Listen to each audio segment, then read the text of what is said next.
वो रास्ता जो नक्शे पर नहीं था। कुछ सफर ऐसे होते हैं जिनका मकसद मंजिल तक पहुंचना नहीं, बल्कि किसी ऐसी हकीकत से टकराना होता है जो अक्ल से बाहर हो। रात के 2 बज रहे थे। मैं अपनी बाइक पर एक ऐसी पहाड़ी पट्टी से गुजर रहा था जहां दूर दूर तक इंसानी आबादी का नाम और निशान नहीं था। घना जंगल, सड़क के बीचों बीच रेंगती हुई सफेद धुंध और मेरे हेलमेट के अंदर मेरी अपनी सांसों की आवाज।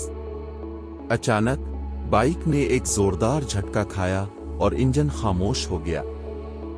सन्नाटा इतना गहरा था कि मुझे अपने दिल की धड़कन साफ सुनाई दे रही थी। मैंने बाइक साइड पर खड़ी की और फोन निकालकर सिग्नल चेक किए। No service.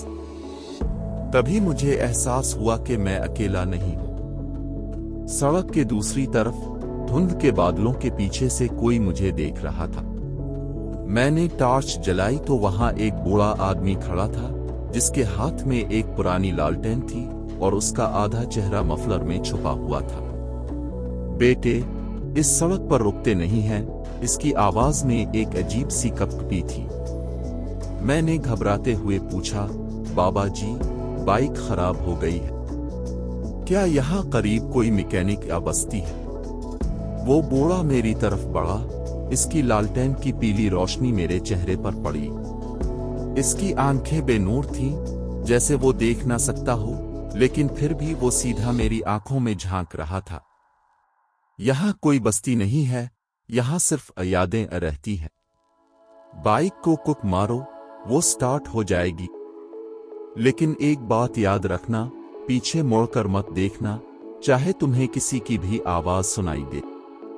मुझे इसकी बात समझ नहीं आई, लेकिन जैसे ही मैंने कुक मारी, बाइक एक ही बार में स्टार्ट हो गई।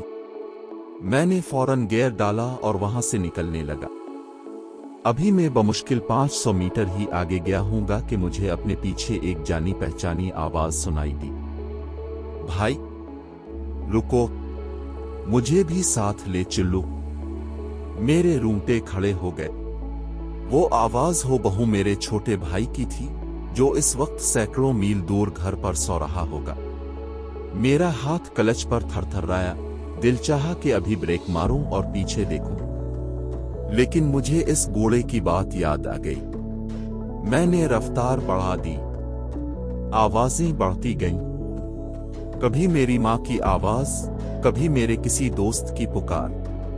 ऐसा लग रहा था जैसे कोई पूरा मजमा मेरे पीछे दौड़ रहा हो। जब मैं इस पहाड़ी इलाके से बाहर निकला और रोशनी नजर आने लगी, तो मैंने बाइक रोकी और पीछे मुड़कर देखा। वहां कोई नहीं था। सिर्फ सड़क पर एक पुराना टूटा हुआ पत्थर लगा था जिस पर कुछ लिखा था। मैं बाइक से उतरा और टॉर्च की रोशनी इस पत्थर पर डाली। मेरा खून खुश्क हो गया। इस पत्थर पर लिखा था, इसी मकाम पर आज से 20 साल पहले एक बाइक सवार हादसे का शिकार हुआ था। इसकी मदद के लिए कोई न रुका। वो आवाजें देता रहा, मगर सब उसे वहम समझकर गुजर गए।